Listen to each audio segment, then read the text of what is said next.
Esta es la historia de Job, un relato de fe inquebrantable.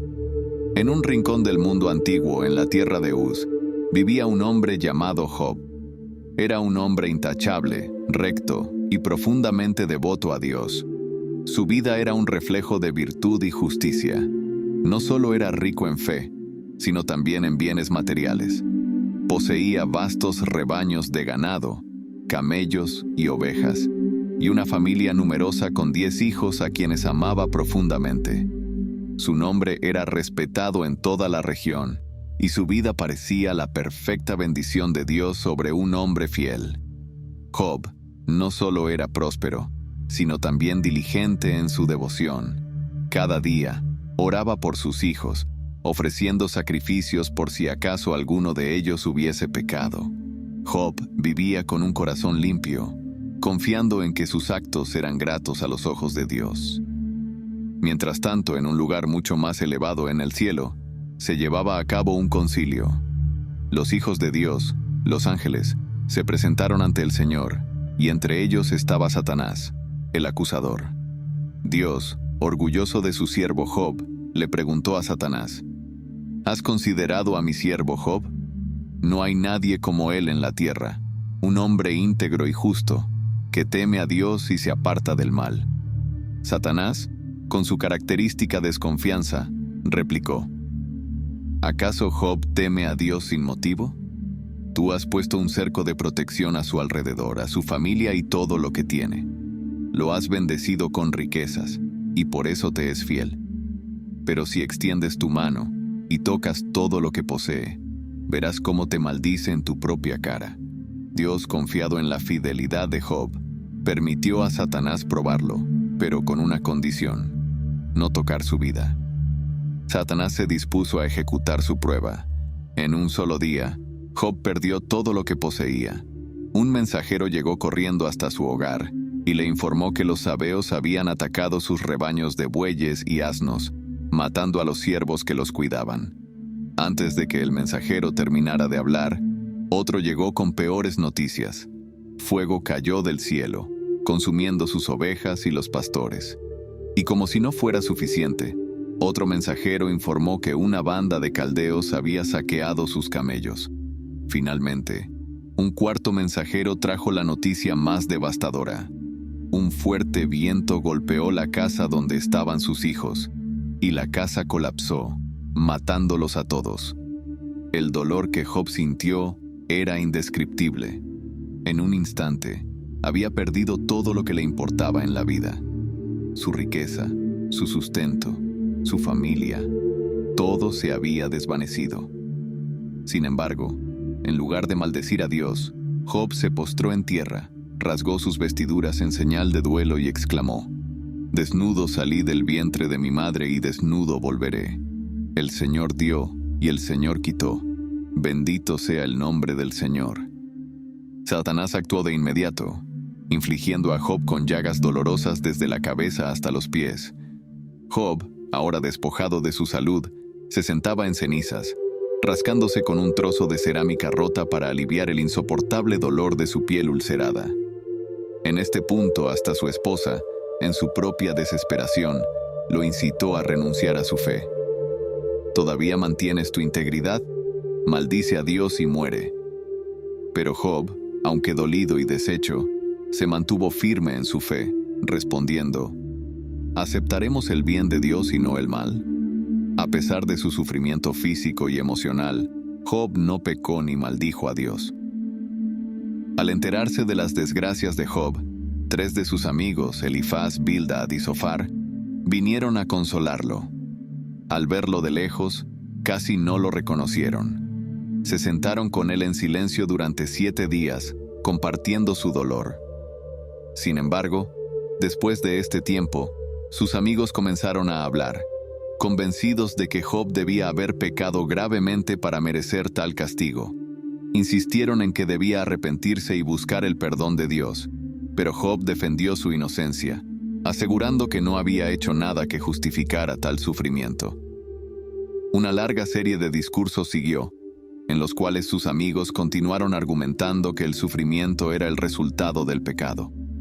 Job, cada vez más angustiado, deseaba comprender por qué Dios, a quien había servido fielmente, le permitía pasar por tan insoportables pruebas.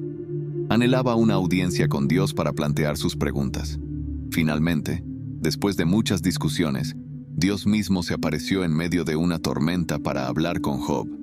Sin embargo, en lugar de darle respuestas directas, le hizo una serie de preguntas profundas sobre la creación y el poder divino. ¿Dónde estabas tú cuando yo fundaba la tierra?, preguntó Dios. ¿Has comandado alguna vez la mañana o mostrado al amanecer su lugar? Las preguntas de Dios revelaron a Job que el universo es vasto y misterioso, y que hay mucho que el ser humano no puede comprender. Job, frente a la majestad de Dios, reconoció la pequeñez de su entendimiento y se arrepintió de haber cuestionado los caminos divinos. Hablé de cosas que no entendía, cosas demasiado maravillosas para mí, confesó Job. Dios, satisfecho con la respuesta humilde de Job, lo restauró.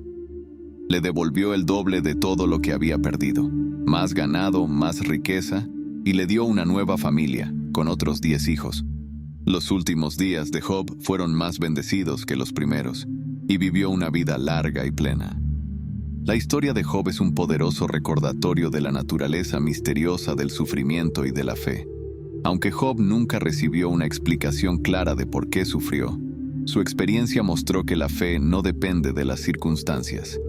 A pesar de haber perdido todo, Job permaneció fiel a Dios, y su integridad fue recompensada al final.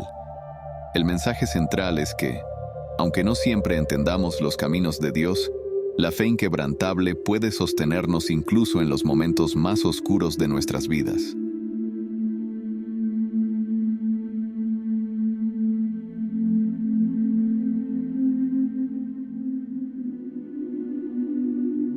La historia de Daniel se desarrolla en tiempos del rey Darío, en el antiguo imperio medo-persa.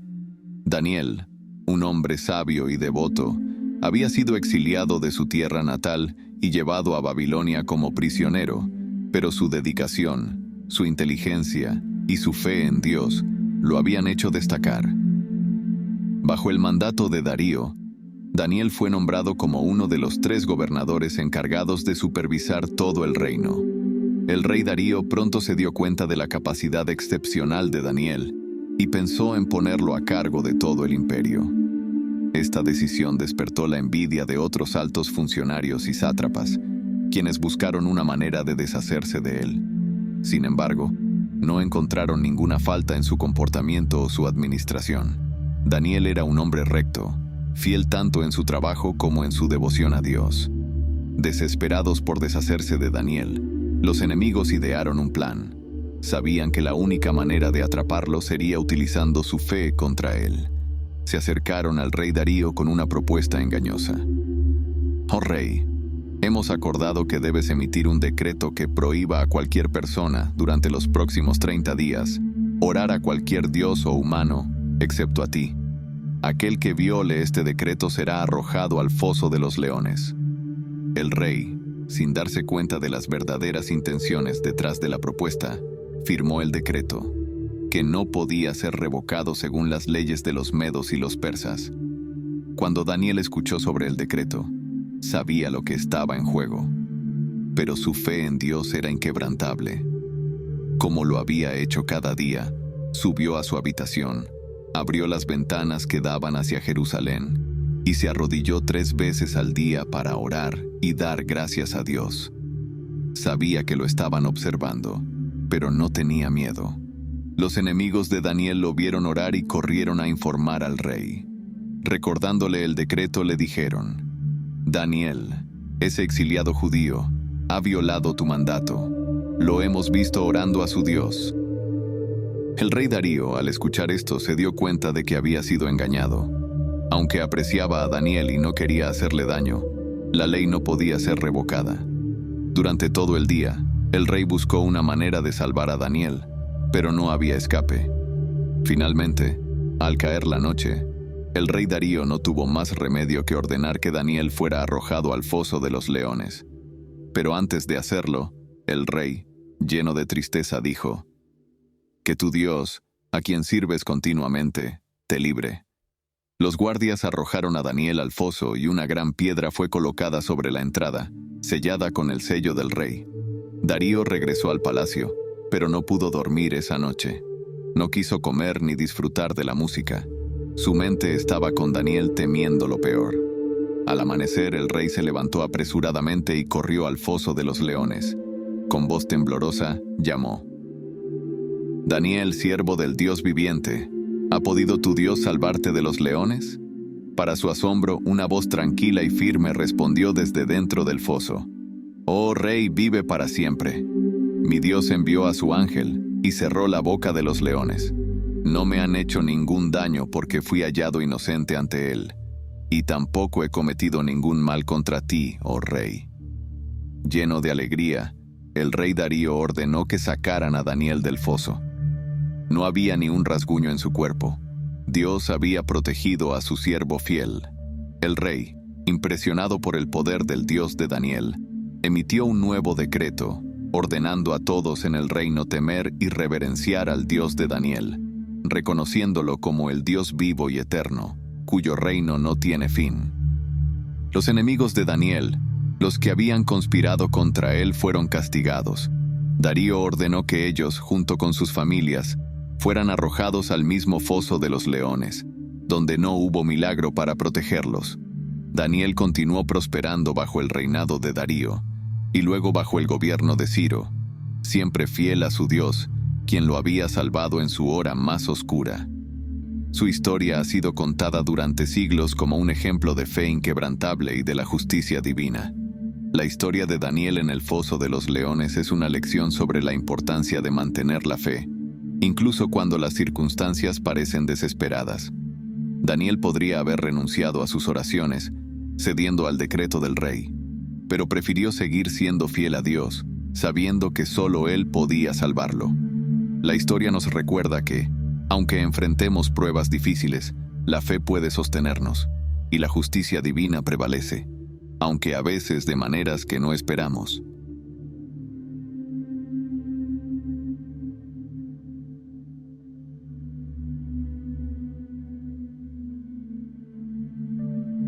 La historia de Ester se desarrolla en el vasto imperio persa, bajo el reinado de Asuero, conocido también como Jerjes I. Ester, una joven judía huérfana criada por su primo Mardoqueo, vivía en la ciudad de Susa. A pesar de su origen humilde, la vida de Ester estaba a punto de cambiar drásticamente, y no solo la suya, sino la de todo su pueblo. El rey Asuero había destituido a su reina, Vasti, tras un conflicto en el que ella se negó a obedecer una orden pública humillante. Buscando una nueva reina, Asuero convocó a todas las jóvenes vírgenes del reino para que fueran presentadas ante él. Ester, gracias a su belleza y carácter, fue elegida entre muchas para convertirse en la nueva reina de Persia. Sin embargo, mantuvo en secreto su identidad judía, siguiendo el consejo de Mardoqueo. Amán, uno de los más altos oficiales del rey, era un hombre ambicioso y lleno de odio hacia los judíos, en particular hacia Mardoqueo.